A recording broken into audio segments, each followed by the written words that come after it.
It's a beautiful day in the neighborhood. And even though I'm in a different neighborhood that may not look like my neighborhood, there's a lot of similarities. And just like with any neighborhood, there are differences.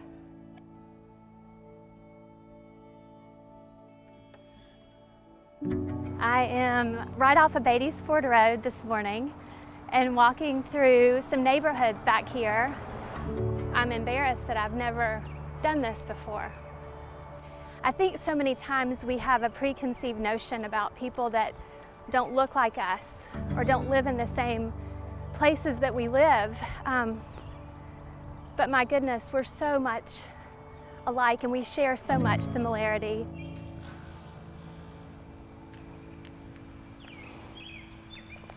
This one is interesting. It has a sign in the window. I can't quite read it, but it says, "I can." But even more so than the sign captivating my attention at this house, there's a little, maybe like a little fire pit, but it reminds me of something I wrote in my book. Sorry, your house is a good backdrop. Okay. Is there a reason you're doing my house specifically? No. I will tell you exactly what's going on. Okay. I'm Barbara. I'm Bob. Bob, I love it. I just wrote a book, and one of the things that I wrote about was what they call hush pots. And hush pots were used to buffer sounds and singing of the slaves when they left the plantation. And they knew the importance of religious freedom, but they knew if they were caught worshiping,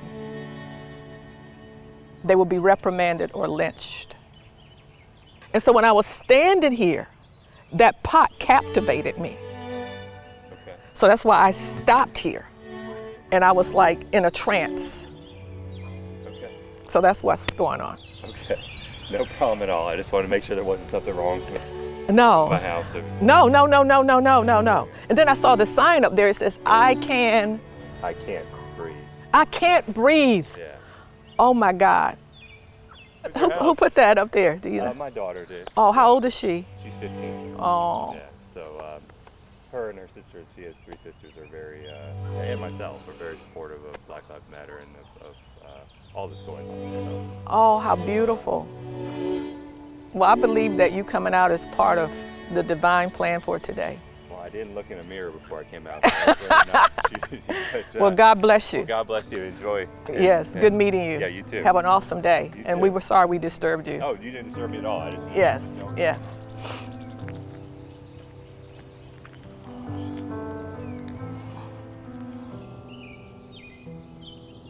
That's a lot.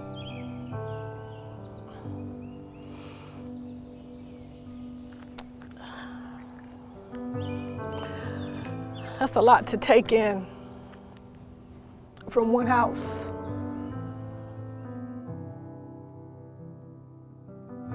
You know, anything that I need, I could get within a 5-mile radius of my home. And so I think because it's convenient, we tell ourselves that there's no need to go to another part of town, or there's no need to look for anything outside of the places that we know and the comfortable and the convenient. But what a gift it would be, to go beyond what's comfortable and what is familiar, to go to what is unfamiliar within my city. I'm not even talking about going to another town to find this. It took me 20 minutes to get here today.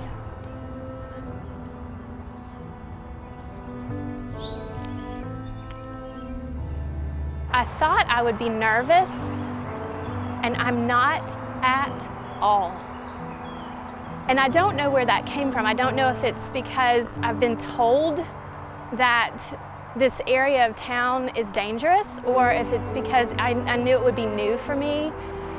But this is a beautiful community. These are the families that make up our city. I'm just struck because I've never done this. And I'm so mad at myself. So we are trying to connect, and we're trying to cross over, but it will not happen overnight. It takes time. It takes intentionality. It takes commitment. It takes faith. It takes prayer. It takes persistence. It didn't happen overnight. I mean, how many years have we been silent? Like everything's okay, but it's not okay. And sometimes it becomes so complex and so mind-boggling that you can't even articulate it. You can't even express it. You can't even put I love to do puzzles, and I love the 1,000-piece puzzles. But this is a puzzle that I'm not gonna put together in a week or a month. First, the puzzle pieces must know that the puzzle is not complete until all the pieces are connected. And this has been burning in my belly for so long, but I've not known what to do. And so we go into comfortable, and we go into safe, and we go into secure mode, and we stay within our walls, and we fail to understand and to make change and to listen and to learn and to lean in.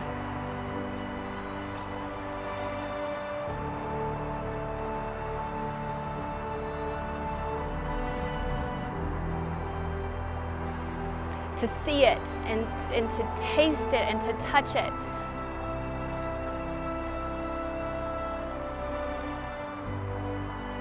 And to be so blessed.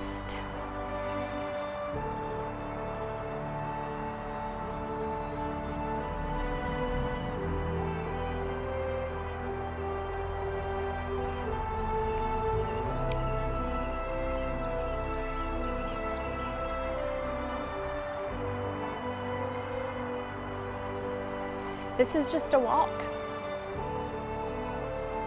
This is just a walk in my city.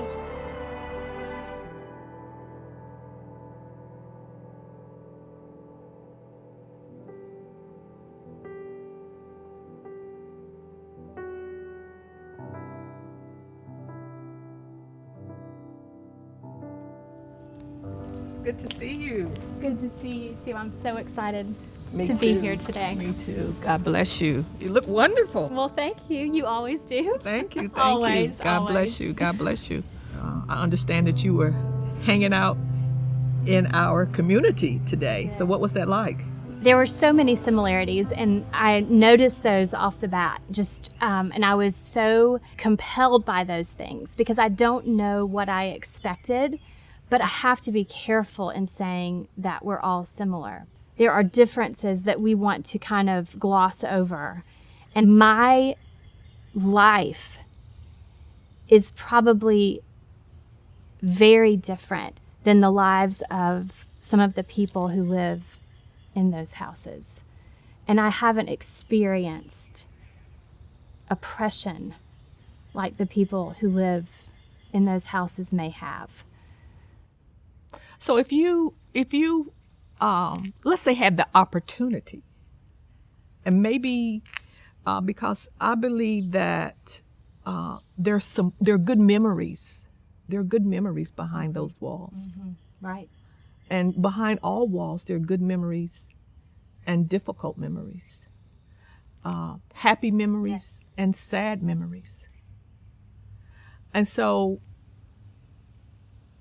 if you went inside of that space, I would love to go in and be invited in and have a cup of coffee and just listen.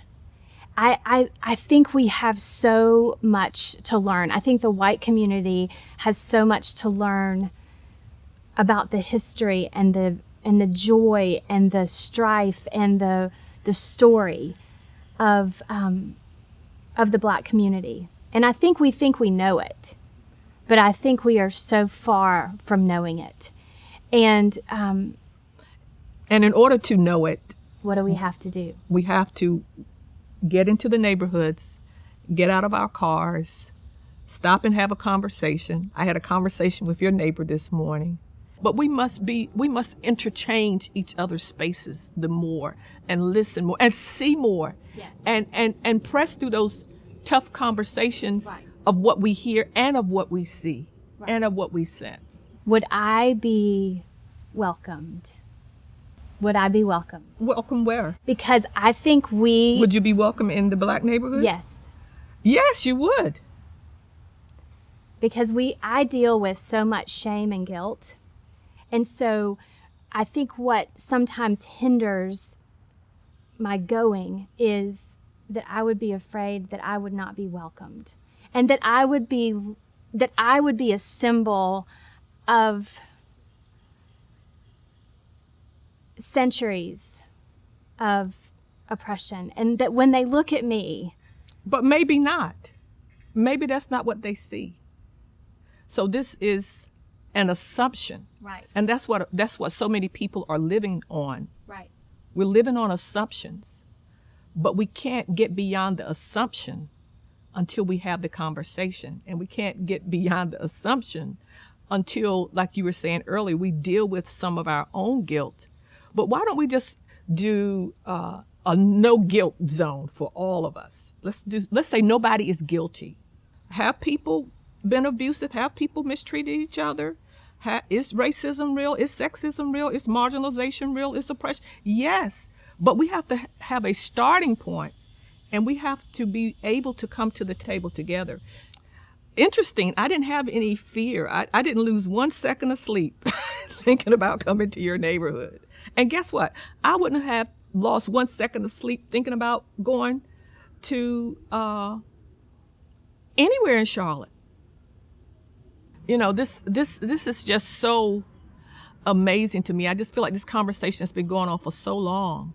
I mean, for so long. I remember being in high school, and we were in a circle, and they gave us styrofoam cups. I was in the 12th grade. And they gave us these white styrofoam cups, and they said, take these cups and express in this cup how you feel about the other race. And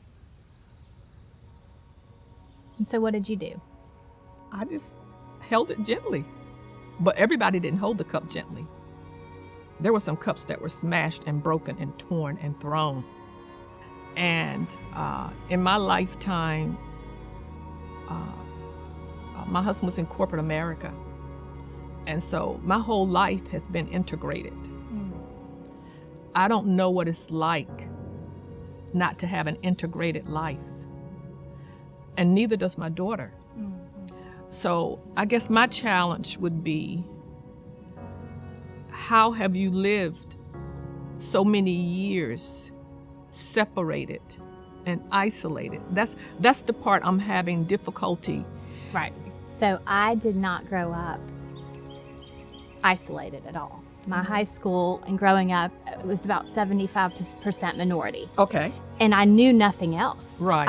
It was very, very integrated. I had black friends, I had white friends. I was in black homes, I was in white homes. I ate meals with black families and I ate meals with white families. I think our city is very segregated in housing and in the neighborhoods and the churches. And so what we do is we fall into this comfortable rhythm of moving into a place and just being surrounded by same. And so what I have noticed in Charlotte is you can get there really fast. And so for me to wake up to this, to wake up to this and say, I have to try here. I didn't have to try growing up, but I have to seek this out here. Okay, so this is good. This is good because what you're saying is perhaps much of the intentionality was by your parents. And so, of course, that's affecting who you are now, and it's emerging now. Like that person there is saying, we need to have more of what I grew up with. That's right. What shifted your intentionality? I mean, your parents had that intentionality earlier, and we all have choices to be intentional about what we do. So what caused you to shift? That's the question. And I think it's just, I never have had the thought that I wanted to shift. That would have been the last thing I wanted to do. It just happened. It did. It just kind of It just did. It's kind like of excited because in God's divine way, perhaps He, we believe our steps are ordered by Him. So perhaps God had you to live in these situations to pull them all together. And so I hope that that this will be something that they crave. Not only that they seek, but that they crave this, because it's missing from their life. Yes. And this is something that we recognize that we need one another so badly. Yes. Not that we want one another so badly, and not that we're willing to be in the same places and share proximity, but that we need one another. So not that anybody's better. We still have to keep desiring to work together to make it a better world.